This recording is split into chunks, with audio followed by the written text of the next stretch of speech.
Hi, and welcome to Fresh from the Farm to the Kitchen. I'm Carmelo Sigona, and today we're in Morgan Hill, just south of San Jose. We're at Andy's Orchard. Andy Mariani is some kind of a farmer. He's got over 150 different varieties of fruit. He's got some heirloom varieties that are outstanding. Now, his orchard is not a new modern facility, but he practices the art of farming the way it used to be. Let's go out and see Andy right now with my nephew Rob Sigona in the orchard. Hey Andy, how many acres you have here? Well, we have about 55 acres, mostly sweet cherries, Bings and Rainiers, but we also have a lot of stone fruits, apricots, peaches, nectarines, plums, mostly heirloom fruits. I'm looking at these Blenheims, they're just gorgeous. Can you pick us one that's dead ripe? Sure. Split that open. Oh, look at this. What do you think? Wow. I think I went to heaven. That's great. Man. Tell us about these, Andy. Well, they're an heirloom variety. At one time, the Santa Clara Valley grew the very best Blenheim apricots in the world. So why is the Santa Clara Valley ideal for growing these apricots? This is a coastal valley where we have warm days and cool nights. It allows the tree to actually bounce back from a warm day, and it allows that fruit to stay on the tree a lot longer, and it develops fuller flavor and even more sugar. And that's why they were traditionally always grown in the coastal valleys. Andy, the real treat, the dried apricots. Tell us about those. Yeah, Blenheims are ideal for drying. In the 1880s, when they first settled this area, they started planting Blenheim apricots. There was no refrigeration. There was no canning. And the only way to market excess amount of fruit was to dry it.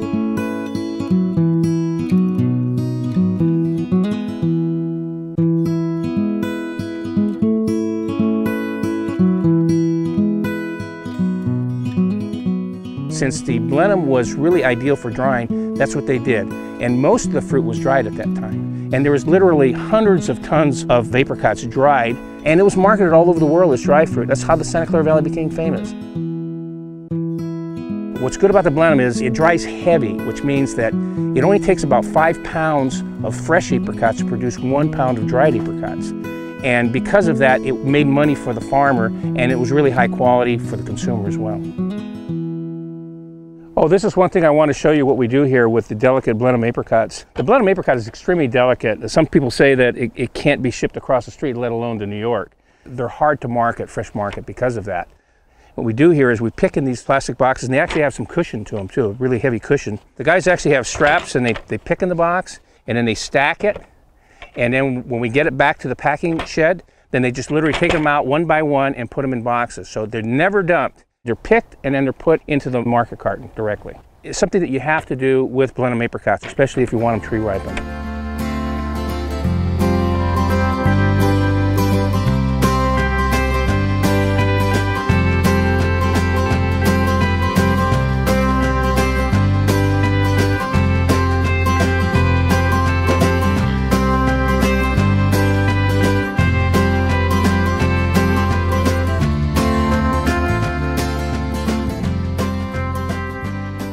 Coming into Andy's Orchard's fruit stand really reminds me of our beginning days, where we had 3 fruit stands along the old 101 highway in Morgan Hill here. That was our beginning, where fresh fruit like this was really delivered every day.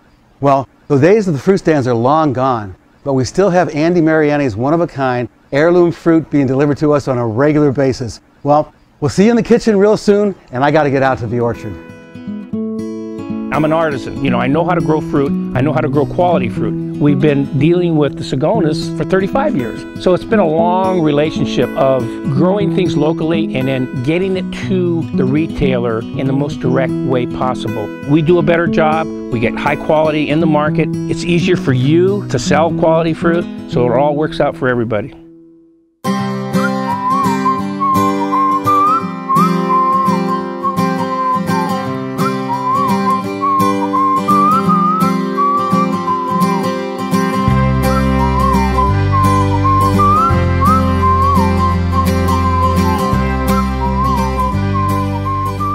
We're not in my kitchen, we're just outside Gizdich Ranch Pie Shop.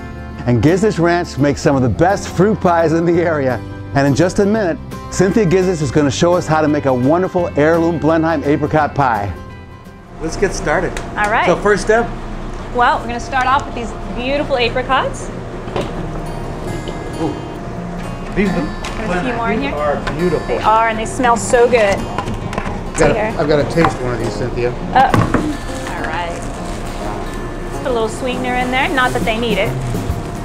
And this is what we use to stir. So you're gonna stir this really well so it's nice and creamy and well mixed. All right, so we're getting down here. Oh yeah, this is fun. Yeah, just like a kid, huh? I like this. Oh, so Great. how many of these pies are you making a day, Cynthia? You know, during the week, about 200. On the weekends, over 300. All right. That looks pretty good. So what we're gonna do here is I'm gonna fill this crust here, and then you're gonna put the top on it for us. So we need some dough. There we go. We'll roll it out just big enough to cover the top. Okay, there we go. Now this little hole, what's this for? Well, it's a vent hole. With all this fruit cooking, you know, making steam and so forth, it needs to lose some of that excess moisture. So take this brush and do an egg wash all around the edge. Seal so that exactly. Seal the top. All right. All right, very nice. All right. All right, now what we do is I want you to open your dough like this and paint egg yolk all around the center, just around the center right now. I like the way you do it. Okay, after you do that, fold it in half with the egg in the middle. There you go. And then what you want to do is lay the dough on half the pie. Laying this way. Like this way. Right? Okay. There we go. Make sure it's on the edge. Perfect. And then you unfold it to cover the other half. Make sure all the edges. And then press it all the way around, making a nice seal. There you go. We're just going to go right along the edge and trim off the excess dough, like such. And give that a try. I'm not much of a baker, but I'm learning today. It looks perfect. Then we're going to take this ribbon of dough here, and we're going to put it around the edges. But first we take our brush again, and we go ahead and paint all the sides and across the top. There we go. Very nice. Then you take your ribbon, and you can put it right around the edge, adding another seal. So you want to keep all those juices in there while it's cooking. There, now you notice yours is a little too long, so we're just going to break it off right there. Very good, and then we give it a little press all the way around. Good, and a little extra egg wash. All right. Give that nice pretty gloss when it comes out of the oven. And that's it. We're going to put them in the oven. And about 40 minutes later, we'll have our pies. Cynthia, these smell great. Oh, they look great too. Well done. Cynthia, I can't wait. Let's dig into these. All right. Oh. Those Blenheim apricots, I know this is going to be great. All right.